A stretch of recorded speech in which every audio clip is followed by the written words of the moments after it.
नमस्कार, मैं हूँ मनविंदर। आप सभी राष्ट्रवादियों का एमबीएन नेटवर्क में एक बार फिर से बहुत-बहुत स्वागत है। बंगाल चुनाव का शोर थम चुका है, लेकिन एक दूसरा शोर अभी जारी है। कहिए अब जोरों पे है। चुनाव आयोग शायद बंगाल के इतिहास में इससे पहले कभी इतना एक्टिव नहीं हुआ होगा, लेकिन इस बार तो चुनाव आयोग प्रोएक्टिव है।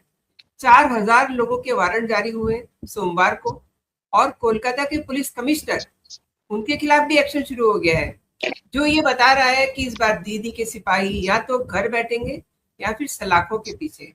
लेकिन चुनाव जो है वो एकदम फेयर होना चाहिए, और वो फेयर होगा। इस स्थिति की डिकोडिंग करने के लिए मेरे साथ कोलकाता से जुड़ चुके हैं उदय भानु बनर्जी सर। सर नमस्कार, बहुत बहुत स्वागत है आपका। नमस्कार मैडम। सर, चुनाव से ठीक पहले 4000 वारंट जारी हुए हैं, वो भी नॉन अवेलेबल वारंट।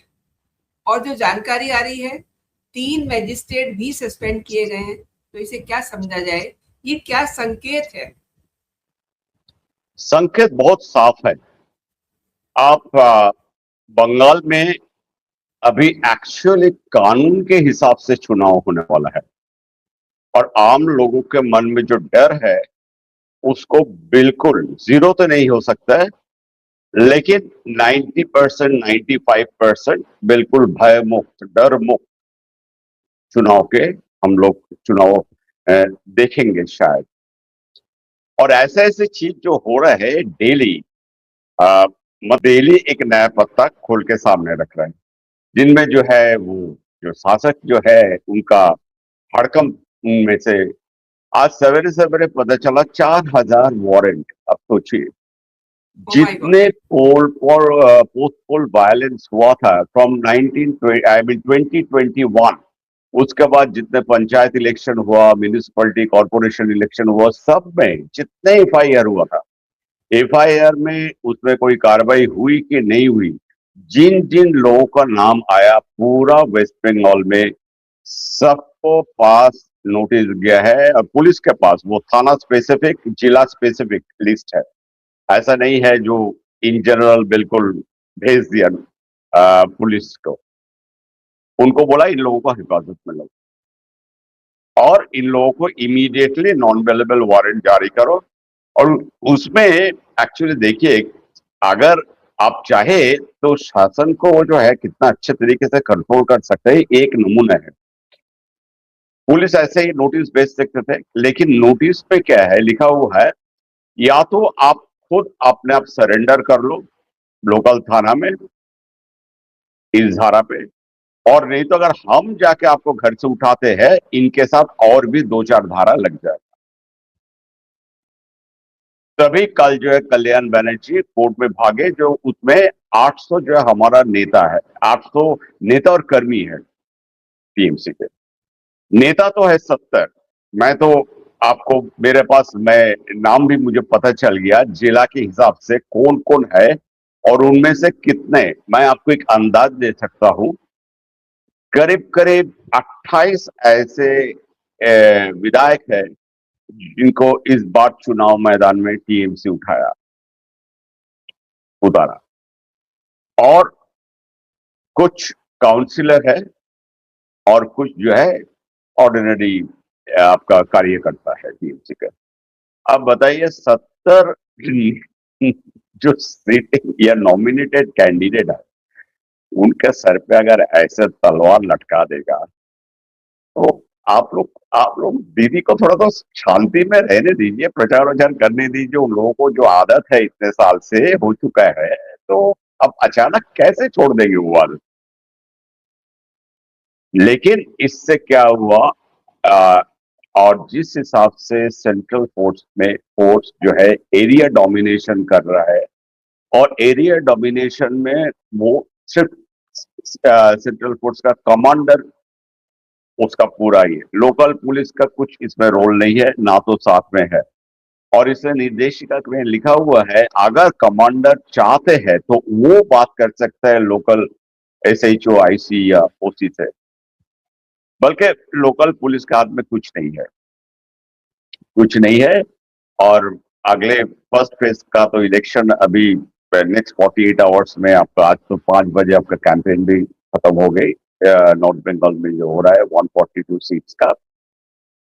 तो और दूसरी बात है अभी तक अगर आप देखिएगा पूरा वेस्ट बंगाल में जिस हिसाब से वायलेंस होता था पोल के पहले से अभी भी हो रहा है, लेकिन वो हेडलाइंस कैचिंग का नहीं है। मतलब देखिए बहुत मामूली सा चाहिए चीज है, किसी कैंडिडेट का गाड़ी पे तोड़फोड़ हुआ या दोनों गुट के बीच कोई स्लोगनबाजी हुई, आ, ये सब छोटे मोटे जो है ये सब होते रहते हैं। या किसी पर्टिकुलर जैसे इकबालपुर में कल जो है टीएमसी और बीजेपी के दोनों आमने सामने आ गया और काफी स्लोगन हुआ, उसका हाथापाई हुआ, पुलिस लाठी वाठी चलाया। 5 बीजेपी का जो कार्यकर्ता और 4 टीएमसी का इन लोग को अरेस्ट कर। ये लोग काफी छोटा मोटा उस हिसाब से जिस हिसाब से हम लोग वायलेंस देखते आ रहे थे इतने साल से, पिछले 15-20 साल से, उस हिसाब से ये सब कुछ नहीं है हमारे हिसाब से। तो अभी का ये सिचुएशन है। मैं और आपको मैं बता देता हूँ दोनों सेक्टर के लिए, जैसे नॉर्थ बंगाल और साउथ बंगाल, यहाँ पे हेलीकॉप्टर भी हर एक डिस्ट्रिक्ट में हेलीपैड बनाया गया। मतलब रैपिड एक्शन फोर्स या पैरा ट्रूपर्स किसी भी टाइम में अगर कोई आउट ऑफ कंट्रोल ऐसा सिचुएशन हुआ, मान लीजिए जो सीआरपीएफ या बीएसएफ जवान के भी बाहर है, तो कोई बड़ी बात नहीं है। आप पैरा ट्रूपर्स सब देखिएगा इंडियन आर्मी का वहां पे लैंड हो जाए। और खास करके जो है बॉर्डरिंग डिस्ट्रिक्ट्स पे, मतलब आप मालदा, मुर्शिदाबाद और दिनाजपुर में डिस्ट्रिक्ट के अंदर, एक डिस्ट्रिक्ट के अंदर 3-3 हेलीपैड बना के रखे हैं। और आपका हाँ दिनाजपुर जो चिकन नेक के आसपास जो एरिया है, अलीपुर द्वार, वो सब जगह पे ये सब करके रखे हैं। इलेक्शन कमीशन अपने तरफ से पूरे जोर लगा के आदमी जो भयभीत होके अपना मत खुद जाए, खुद दे। और उनमें कोई लोकल एडमिनिस्ट्रेशन कोई। अच्छा दूसरी बात है, इलेक्शन कमीशन कल रात को एक सारे जितना पुलिस अधिकारी है, एडमिनिस्ट्रेशन में डिस्ट्रिक्ट मजिस्ट्रेट या जो भी BLO, presiding officer, electoral officer, सबको पूरा कानून के किताब पढ़ा दिया। जो देखिए एक इस धारा में आपका नौकरी जा सकता है अगर ये पाया गया, इस जगह पे अगर आप अपना ड्यूटी नहीं कर पाए तो इस धारा के मुताबिक आपका नौकरी जाएगा, ये जुर्माना होगा या इतने साल का जो है आपका कस्टडी में रहेंगे आप। कल रात को आप सोचिए, इलेक्शन कमीशन बहुत जगह पे फ्लाइंग स्क्वाड लगाया। कलकत्ता की बात कर रहा हूं, जिनके काम है रात भर दिन भर 24 आवर्स से फ्लाइंग स्क्वाड मोबाइल रहता है, घूमते रहता है।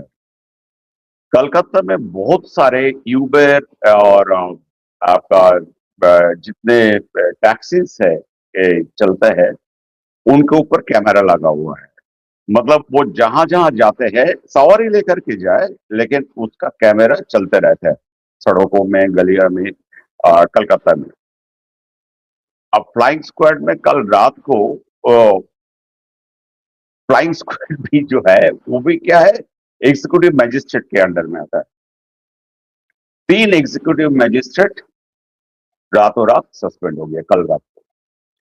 क्या हुआ, रात 10 साढ़े 11-12 बजे रात में एक यूआरटी टीम गए, देखे जहां पे फ्लाइंग स्क्वाड का लोकेशन दिखा रहा था मैप में, गाड़ी वहीं पे है, लेकिन उनके अंदर के आदमी जो है सब भवानीपुर थाना, जो दीदी का खास जगह है जहां पे उनका घर है, भवानीपुर थाना के अंदर बैठे हुए गप मारा है, चाय पी रहा है। वहां पे जाकर तुरंत मैजिस्ट्रेट सस्पेंड। तो अभी देखिए यहाँ पे जो चुनाव जो मैं बता रहा हूँ, अब ये आज तक की कहानी है, कल फिर क्या नया था क्या पत्ता निकालेगा इलेक्शन कमीशन, जी किसी को मालूम नहीं है। एंड सर, शांतनु सिन्हा के खिलाफ पहले से ही 3 मामले हैं। मतलब ईडी बिल्कुल एक्शन मोड में है। अब उनके साथ एक और मामला जुड़ गया है, सैंड स्मगलिंग का। ये क्या है? और ये दूसरी बात बहुत ये है कि ये नोटिस के बावजूद ये पहुंचे ही नहीं है वहां पे, समन इनको दिया गया, ये पहुंचे ही नहीं है।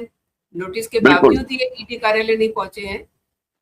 इससे तो मतलब जो इनका ठिकाना है उसको लेकर के बड़ा सस्पेंस हो रहा है, isn't it? ठिकाना मैडम,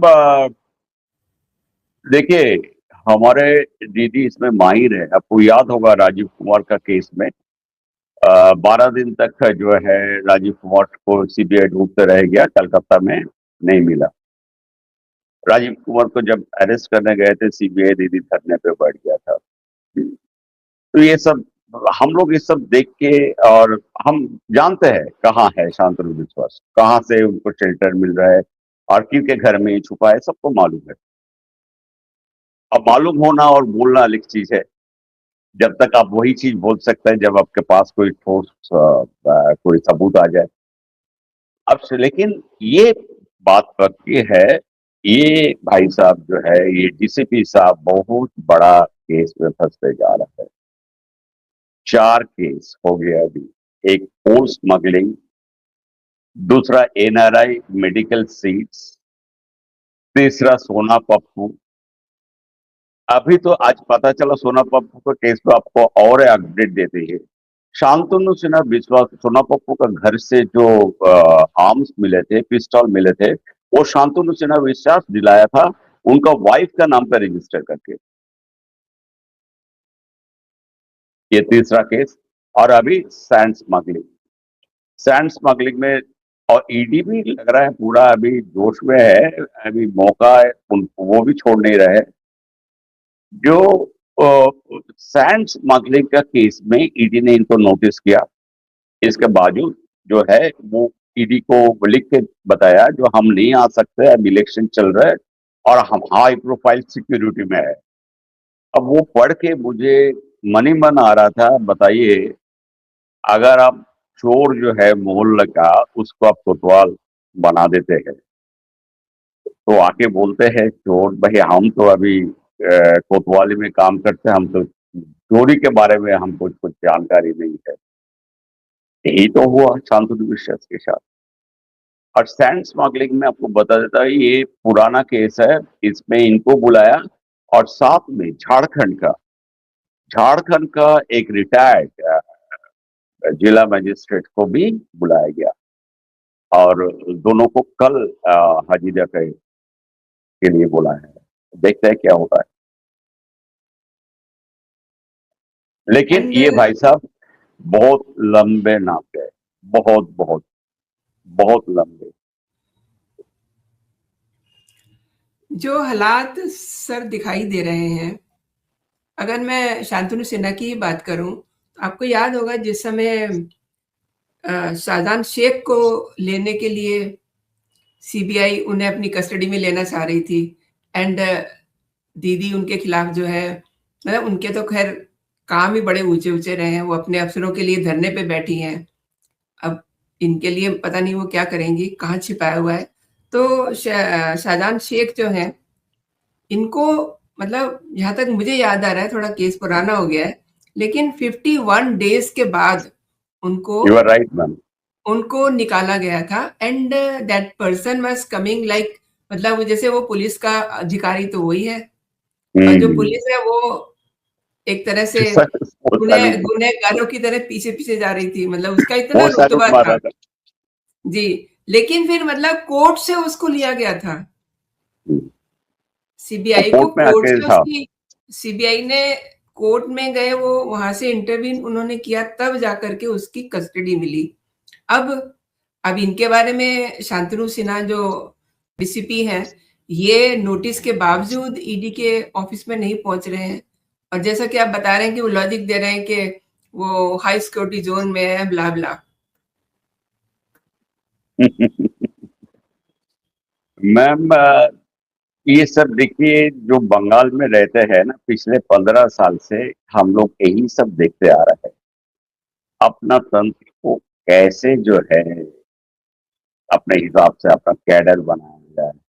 आईपैक क्या है? आईपैक में वेस्ट बंगाल गवर्नमेंट कोई फर्क नहीं है। आईपैक के सरकारी जितने काम जो है आईपैक करता था। कल मैंने आपको बताया आईपैक के दफ्तर से सरकारी लेटर है, उसके बाद सरकारी सील, सेक्रेटरी सिर्फ सिग्नेचर मारते थे, सारे चिट्ठी विट्ठी पॉलिसी सब कुछ वहीं से डिसाइड होता था। जी। तो यहाँ तक अगर सिचुएशन खराब हो जाता है, और तो आप समझ सकते हैं कि क्यों वो मैडम भागी थी उस दिन, जो है प्रतीक जैन के घर पे जो रेड हो रहा था, क्या उठा लाए थे ये सारे। और अच्छा दूसरी बात है, शांतनु सिन्हा विश्वास पूरा पुलिस पोस्टिंग ये, और जो बिल्डर जो पकड़ा गया था कल, जो अभी हिफाजत में है ईडी का, जॉय कामदार। जॉय कामदार बड़े दमदार आदमी है। अब मुश्किल से उनका उम्र होगा 35-36, लेकिन काम बड़ा दमदार काम। जितना पुलिस आईएएस आईपीएस सब, उनका फोन से उनका डिजिटल एविडेंस सबका नंबर मिला ईडी को। कुछ एक चैट में पता चला आईपीएस ऑफिसर उसको सर बोल के एड्रेस कर रहे हैं। आप सोच सकते हैं। और ये भाई साहब 1500 करोड़ 1100 करोड़ जो भी है, ये भाई साहब बैठे बैठे जितना पुलिस का पोस्टिंग, जितना जो भी एडमिनिस्ट्रेशन का, ये सारे जो है किसी को डराना धमकाना, और ये इनके नाम लेकर के डीसीपी क्राइम ब्रांच का इसका नाम लेकर के इसके साथ मिलके ये ये सब करते रहे इतने साल से। और साथ में इनका मसल मैन था सोना पप्पू। मतलब ये सोचिए 3 लेयर, मतलब जो लाइन ऑफ एक्शन एलओसी में सोना पप्पू, उसके पीछे है कमांडर सब बैठे हैं जो जॉय कामदार, और उसके पीछे जनरल साहब जो है शांतनु सिन्हा विश्वास बैठे हैं। इसी फेज में इनका काम चलता था। सरकारी जमीन हड़पना या कोई डिस्प्यूटेड प्रॉपर्टी जहां पे, मतलब इन लोगों का नजर लग जाता तो बेचारा वो सोचते थे भाई साहब हमें कम से कम 2-4 कुछ दे दो जिससे हमारा गुजारा चल जाए, बाकी आप ले लो, हमें इस झंझट से हमें ये करो।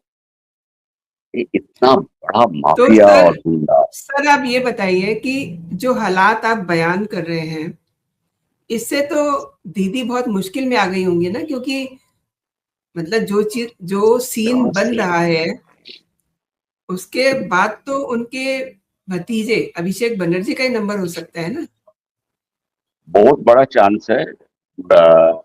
अभी मैं इसीलिए मैंने बताया अभी से लेकर के 29 तारीख तक, ये 4 तारीख तक क्या क्या अभी पत्ता जो है ईडी और इलेक्शन कमीशन इन्होंने खुलेंगे, आपको डेली कुछ ना कुछ सरप्राइज आएगा।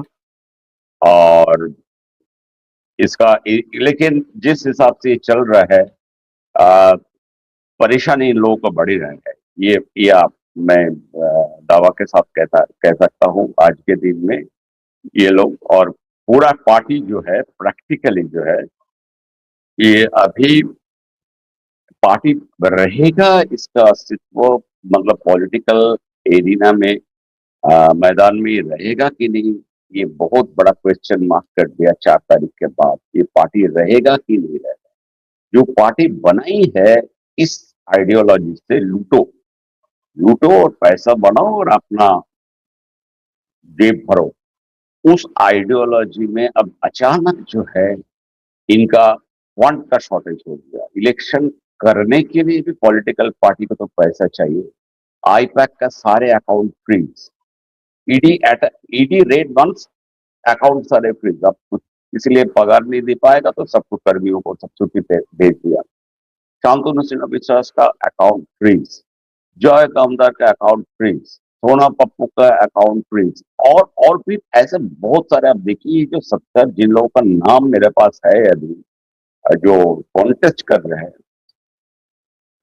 आप सरप्राइज नहीं होंगे इनके 2-4 जो है ईडी के अंदर चले जाए। फिर ईडी के मतलब है अकाउंट सारे, आपको पहले तो वो वही काम करता है जितना फंड्स है, सोर्सेस है, वो सब हो जाता है। तो ये जो है, ये अभी, क्योंकि इनका ईडी जैसे ही हाथ लगाता है किसी के ऊपर, पहले उनका अकाउंट फ्रीज हो जाता है, एसेट्स। तो वो सोर्स जो है, आपको अगर खाना ही बंद कर दे तो आप जिंदा कैसे रहोगे और कितने दिन रहोगे? तो सिचुएशन बहुत खराब है। और लेकिन एक चीज मानना पड़ेगा जो है, इलेक्शन कमीशन की तरफ से जितना हो सके मैडम, वो पूरी कोशिश की है। आदमी का मन से जो डर था इतने सालों का, एक होता है ना, उससे उसको निकाला जाए, उसको साहस दे, उसको हिम्मत दे कि आप जाइए, आपको कुछ नहीं होगा। और बहुत सारे जगह पे तो हमें देख रहा था, हमें खबर आ रहा था बहुत सारे वीडियो से, जहां खुद जो है ये सेंट्रल कोर्ट से जाके खुद गांव वालों से बात कर रहे हैं और बोल रहे हैं, कुछ गांव वाले बोल रहे हैं आप तो है अभी इलेक्शन में, इसका बात क्या होगा, आप तो चले जाएंगे। तो बोल रहे नहीं, हम कहीं नहीं जाने वाले हैं, हमारा 1000 बैटेलियन यहाँ पे रहेगा 2 महीने तक, आप लोग घबराइए नहीं। तो ये बहुत, और बुद्धि का तो देखिए, अगर सही कलकत्ता पुलिस को वोट दे तो कोई नहीं मानता है। हाँ, इस वोट में और एक मजेदार कहानी खबर मिला। सारे सिविक वॉलेंटियर्स और ग्रीन पुलिस है, इन लोगों को बोला आप अपना वोट दे जो है लोकल थाना में जमा कर दो। वो तो पहले जी, ही बोल दिया था आपको कोई काम में हमें जरूरत नहीं है, छुट्टी पे चले जाओ। अब आप भी बोल आप अपना उड़ते उड़ते जो भी है ये सारे आईडी सब जमा करके जाओ। इलेक्शन कमीशन जो एक्शन ले रहा है, जो कदम उठाए जा रहे हैं, उसके बारे में आपने बहुत विस्तार से जानकारी दी है। आपने सर मेरे शो के लिए समय निकाला, मेरे लिए समय निकाला। आपका बहुत-बहुत धन्यवाद सर। जय हिंद, जय भारत।